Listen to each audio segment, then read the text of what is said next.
Today, on Be Something Wonderful, how to let go, what it really means. I am your host, Tom Karen, and this is the Be Something Wonderful studio of Higher Consciousness, where we help you level up and become the best version of yourself. Creators, welcome back. I got an email from a subscriber that said, Tom, I'm new to your channel and I'm loving it. But I'm really having trouble of letting go and allowing my desire to manifest.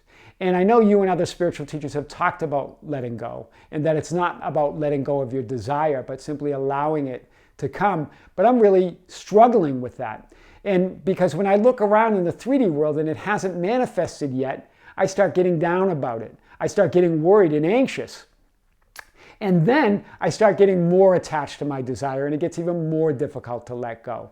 I was wondering if you could unpack that. Well, guys, we're going to unpack this today and more. Here's the thing, guys, about letting go. Letting go, you're right, letting go is not about letting go of your desire. Letting go is not something that you struggle or effort to do. What letting go really means, hear this, letting go is about letting go of the idea or belief that the 3D world, or whatever happens in the 3D world, has the power to make you feel or experience anything. Hear this again. So it's not about letting go of your desire. The desire is yours. It's not about efforting or trying to not want it. You can't not want what you want. It's about letting go of the belief or the idea that the outside world, that the 3D world, that lower state of consciousness has control or the power to make you feel or experience anything. This is big. Imagine if you can really get this one point, you're no longer in bondage. You're no longer in bondage to the 3D world manifestations or outcomes or experiences or effects. You decide what level of consciousness you're going to occupy. You decide what you're going to experience and feel, right? Letting go really is about letting go of that old story. Letting go of the old story that you're limited and you're controlled or you're made to feel a certain way because of what's happening in the 3D world. This is big. Let's unpack this a little bit more. The ancients said it 2,000 years ago. Here's Jesus to Pontius Pilate. When Pilate was, before Jesus was going to be crucified, he's in front of Pilate. And Pilate says, don't you know, you don't speak to me? Don't you know I have the power to crucify you, to have you live or have you die? This is what Pilate said to Jesus. And Jesus says, you would have no authority over me unless it had been given you from above. Wow, talk about standing in your power. This is what Jesus, you have no authority over me unless it had been given to you from above. Well, what does Pilate represent? Pilate represents your doubts, your fears, your limitations of the 3D world. It represents you looking at the 3D world, seeing that your desire hasn't manifested and starting to feel bad about it, giving the 3D world power about what you're experiencing and feeling in the moment. Hear that. And Jesus says, you have no authority over me. So the 3D world has no authority over you. You decide how you feel by connecting to that higher state of consciousness, by connecting to that higher, wiser you, by connecting to that new version of yourself. That's what that story, so letting go is a letting go of the old story where you believe that Pontius Pilate, the 3D world, the fears, the doubts, the limitations have power over you, have authority to make you experience something or make you feel a certain way. There is no power but that power given by God, by that power given by your inner being or that higher, wiser you, yeah? That higher version of yourself. Right? That higher self, right? And then Jesus says more. He goes, I lay down my life in order to take it up again. What is he talking about this? It's not, again, we're always talking about states of consciousness. Jesus says, that means that you can lay down that lower state of consciousness. You can lay down those doubts, fears, and being moved by the 3D world, and then take it up again, meaning be born again into that higher state, into that new story or that new version of yourself, right? No one takes it from me, but I lay it down of my own accord. There's Jesus again, talking about the spiritual authority. That no one takes the 3D world has no power to make you feel something or to occupy a certain lower state of consciousness. You have that power, right? But you lay it down. You leave that old story behind, or you die to that old you. You die to the old you, or you die to that lower state of consciousness, and then you take up that new state. It's on your own accord. The 3D world has no power over you. And this is what Jesus says. Again, I have authority to lay it down and authority to take it up again. Very powerful words by Jesus. What is he saying? I have authority to lay down or to leave that old story or that old me, and I have a power to take it up again or take up that new or higher state. Or I can stay in that lower state of consciousness. I have the power to let the 3D world make me how I want to feel. But the 3D world has no power over you. That's what the message here is. It's spiritual authority versus the 3D world of limitations. Pontius Pilate, fear, doubt, and all those thoughts, right? Let's unpack it a little bit more. So here's what Genevieve Davis says it the best, and here's what I really want to get at. She goes, you're only ever experiencing your thinking about yourself and the world in the story you're telling yourself about it. That's what you're only ever thinking. The 3D world has no power over you. It's your story about the 3D world. It's your story about the experiences. It's your story about the outcomes that creates your life experience, that creates your state of consciousness, right? You only ever feel your thinking. Hear this, you're only ever feeling what you're thinking at the moment or the state you're occupying right now. Your story that you are believing in the moment. What are you believing in the moment? That creates the state you're occupying, right? Nothing comes from the 3D world, right? Remember, nothing comes from below. Jesus said, my power comes from above, right? It comes from above. Unless it was given to you from above, right? So nothing comes from the 3D world. Nothing comes from below. It's only you viewing it that way. You get to decide, right? You are the authority, right? The outside world has no power to make you feel anything. That's the truth. I gave this example in an early video, that it was something like Genevieve Davis talked about. But imagine yourself walking at night down a dark street. There's no lights. Maybe it's a dark alley. And you start hearing footsteps behind you. And as those footsteps get louder and faster behind you, your heart starts beating. You start getting fearful. You start conjuring up a story that, oh my God, I'm going to be assaulted, or I'm going to be killed, or something's going to happen to me. And then just as you're really about to go in big panic mode, a friendly voice yells out your name. Hey, Tom, it's a friend. Immediately, your experience, your story that you're telling yourself changes. It's now a friend coming to greet you. So it wasn't the 3D world that created that feeling. It was your story about the 3D world. It was your story about what was happening, or the outcome, or the experience. Do you hear this?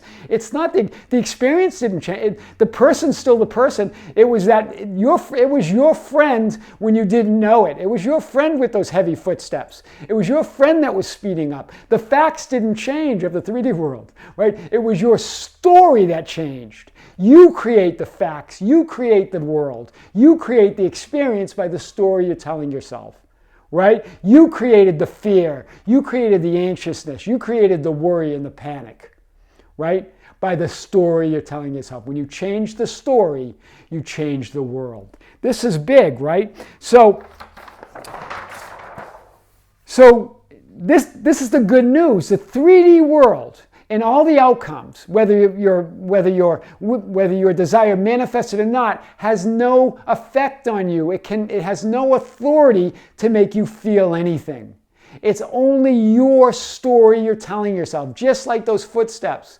Those footsteps didn't change. Your friend didn't become a different person. It was the same person behind you. It was the same situation. It was only how you were it was only the story you were telling about it. That's what makes you feel anything. You determine your experience in every moment. The 3D world, this is good news. It means you don't have to change the world, right? You don't have to worry about what anyone thinks. You don't have to be attached to any specific outcome because you get to call the shots. You are the authority, right? Struggling and grasping for certain outcomes or things to be different now makes no sense. Wanting things to be different makes no sense. Why? Because you get to tell the story. You get to create the story around every outcome. Right? There's no positive or negative or good or bad. You create all of it with your story, right? That's letting go. It's letting go and letting everything be okay. That's what we mean by that. It happens naturally and automatically, right? Remember, when Jesus says, you have no authority over me unless it was given from above. Well, above's your natural state. Right? Abraham Hicks talks about holding the cork. When you hold the cork under water, you're struggling to keep it under there. But if you just let it go, it floats to the top. If you just let go, you rise to that higher state of consciousness. That's your natural state. You see the world how through that love, through that higher state, through that power and wisdom of God, right? It happens automatically. That's why not minding what happens becomes your natural state, because it is your natural state. You don't mind what happens because you determine it. You get to determine how you experience the world. You get to determine how you feel about the world through your thoughts and through your story you're telling yourself. This is big. Your story is that I am, that's God, that you're one with infinity. That's what we're talking about. So all your power comes from above, God, infinity, infinite intelligence. And this is what the Bible says. It's very clear here. With people, this is impossible. But with God, all things are possible. What does that mean? With the 3D world, thinking that the 3D world has the power to make you feel or experience anything. Thinking that the 3D world, remember with Pontius Pilate, right? That has any power to make you fear or doubt or feel limitation, that's why it's impossible. But with God, with that higher, wiser you, with that power and wisdom within you, your connection to all there is, all things are possible with that power from above. That's why with not minding what happens, you're not attached to specific outcomes. Therefore, all possibilities exist. Hear this, when you get attached to specific outcomes, when you're disappointed in what is or what you're looking at, you're limiting yourself, right? You're collapsing the wave of probabilities, as they talk about in quantum physics, right? You're closing all the possibilities off, right, to one specific experience that you want to see. When you start feeling bad about that, but when you don't mind what happens, when you're not attached to specific outcomes, when you let go of being attached to any specific outcome, any specific experience, all possibilities exist. You now open the pipeline. You open the connection. You're hooked up now to the field of infinite possibilities, and anything's possible. Wow, that's big, right? You're no longer limiting infinity. You couldn't limit infinity if you wanted to. You can only limit your access to it, right? Remember, there's supply for every demand. But if you limit the demand, you're only going to get that portion of supply of what you're demanding. Right? God has it all. It's abundance. It's unlimited abundance. But you can only get what you are demanding, what you're calling forth. And if you limit yourself by looking for specific outcomes, by being disappointed in what's in the 3D world of effects, now you're collapsing the wave. Now you're limiting your possibilities. But if you open yourself up to it, if you let go, if you allow it to come, if you don't mind whatever happens, if everything's okay, and no specific outcome is disappointing, now you're opening yourself to all possibilities. There's now no judgment, no fear, no doubt. None of that makes sense anymore. None of that no longer makes sense. Nothing can ever go wrong. Failure now is impossible because you don't mind what happens. There is no judgment of the outcomes. Hear this. This is a huge... Letting go is not attached to any specific outcomes. Now nothing can ever go wrong anymore. No failure makes no sense. Now failure makes no sense. Failure is impossible, right? Because you're not attached to anything. You're giving it to God. That's what letting go and letting God means. That's being still and know that I am God. You're giving that power to that higher you, to that dimensionally larger you. You're no longer trying to wrestle the effects to the ground in the 3D world, right? Struggling and willing things to happen and trying to make them happen, right? That now you become that new version of yourself, that new identity, that new reality is now created. You create now to have fun, not to fix your life. Right? Creating now, you really now start enjoying the game of life. You create to have fun, not to fix anything, not to have something. You can have whatever you want. You're no longer limited, right? Knowing, that's the truth, guys. It's a knowing. That's the truth that sets you free. That's what Jesus was talking about. What's the knowing? What's the truth that sets you free? The 3D world has no power over you. The 3D world has no power to make you feel anything. The 3D world has no power to make you experience anything. It's just you in that larger, dimensionally larger you. It's you in your inner being. It's you in that power and wisdom within. That's how to let go, what it really means. I am your host, Tom Karen, and this is the Be Something Wonderful studio of Higher Consciousness, where we help you level up and become the best version of yourself. Don't forget to subscribe. Hit the notification button. Like and share our videos. That's how we get our message out. Hit us up on Facebook at Be Something Wonderful, on Instagram and Twitter at Tom Karen, our website at tomkaren.com, at besomethingwonderful.com, or write me anytime at info@besomethingwonderful.com. I would love to hear from you. With great love, see you soon.